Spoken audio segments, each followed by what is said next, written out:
Well, I'm incredibly honored to receive this award, so let me just start by saying thank you for this. It really is a beautiful award. But perhaps more importantly, thank you for being members of the Society of Addiction Psychology as part of the APA in the first place. All of you.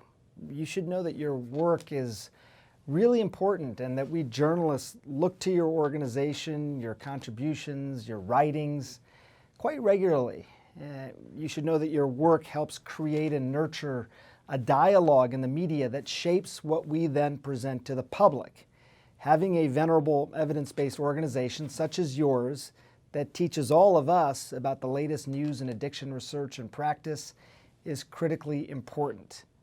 We want to get it right, and you help us do that. So this award also means a lot to me because the reporting around addiction and mental health, I'll say as well, are among the most challenging stories that we cover.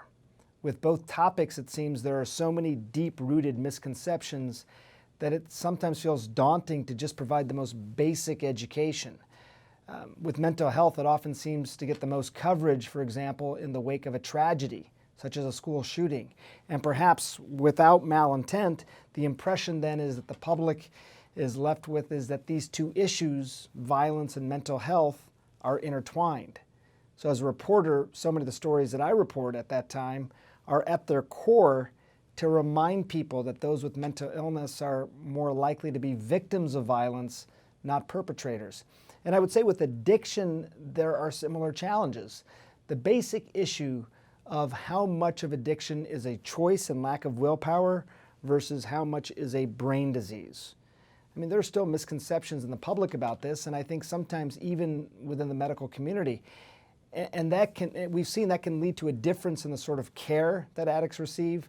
It can lead to a difference in the compassion that they get and the respect with which they are treated. So like you, we try and present the science, the evidence, and take people on these fascinating tours of the brain to help them understand what is happening.